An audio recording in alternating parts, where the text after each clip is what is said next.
Carolyn Doobie here. Oh, what's the play for today? Well, today it has to do with ancient Egypt because I've got 3 new stencils that were just released over at Stencil Girl Products that were themed around some of my experiences when I was over in Egypt. Now, this was quite a few years ago that I was over there, and never fear, what happened when I rode the camel? That didn't inspire any of the stencils.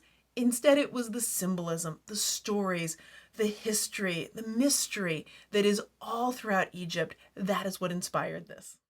The first stencil kind of looks like it's missing something, but not really. That's where the mask of the Ankh goes.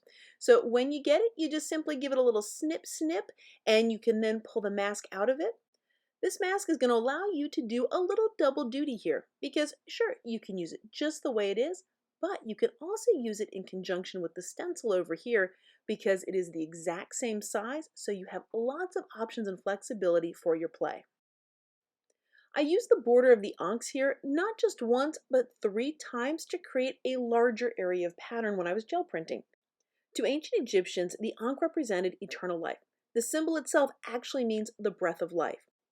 After my travels in Egypt, after my experiences there, I began to see the ankh as a reminder to embrace the present, to fully honor that breath of life. So when I made these cards to send to friends, I decided to put the Eye of Horus here on the envelope. To the ancient Egyptians, it was a symbol of protection and good health. So of course I want to send that over to my friends. Like many things in ancient Egypt, there were lots of things represented by one symbol. And the Eye of Horus also represents the moon. Now the Eye of Horus is the left eye, and the right eye is the Eye of Ra. And they both mean very similar things. It's all about protection, health, longevity, that kind of thing. And so on this stencil, how do you get both the Eye of Horus and the Eye of Ra? That's the cool part about stencils. You just have to flip the stencil over, and then you've got the right eye, flip it over again, and you've got the left eye. On the bottom layers of this tag, you'll notice that there are some buried hieroglyphics there. Those all came from the 6x6 hieroglyphic stencil. This stencil represents translation and understanding. After seeing the Rosetta Stone at the British Museum, I was in awe that one single stone allowed for the formerly undecipherable mysterious language of ancient Egypt to be understood. That one stone held the key to unlocking it all.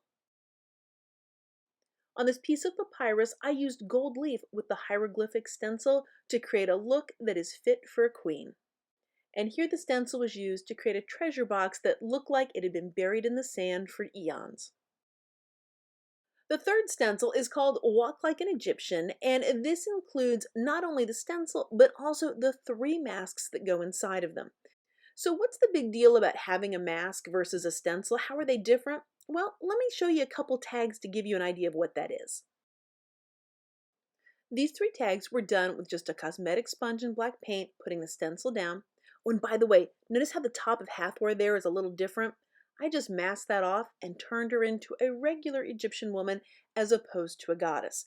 And I'll show you in an upcoming video how easy that is to do. So make sure you've hit that subscribe button, that way you'll know as soon as that video's out. Now these next 3 cards, they are using the mask, and what that does is protects whatever pattern is under there, and then the black paint went around it. It's a great way to use some fun and colorful backgrounds. See how the mask would just fit right over that, and then a cosmetic sponge of paint around it. So many things have been buried in the sand and over time, so I love to bury these images in gel prints. And so I've got the 2 figures there along with the Eye of Horus on top of this gel print. So, what's the symbolism of the 3 figures on this stencil? Well, the first one is Hathor. She was a very important and very busy goddess. She had quite a few duties. First and foremost, she was the mother goddess, the mother who created and maintained all of life on earth. Then on top of that, she was the goddess of the sky, the goddess of fertility, the goddess of music, the goddess of joy, the goddess of dance, and she was symbolically the mother of the pharaoh. Talk about having to do it all. So I had to include her. She represents so many images of women to me. The next one is Anubis. He's commonly known as the god of the afterlife, but he also did several other jobs, one of them being the god of healing, as well as the patron god of lost souls. Now, the Egyptians usually depicted him in a good luck color, a color that meant good fortune. And for ancient Egyptians, that color was black. And that's because that black, rich, fertile soil of the Nile every year represented rebirth, growth, all those kinds of good things. So to them, black is a good luck color. So, what about the third figure? Is that a god? Nope.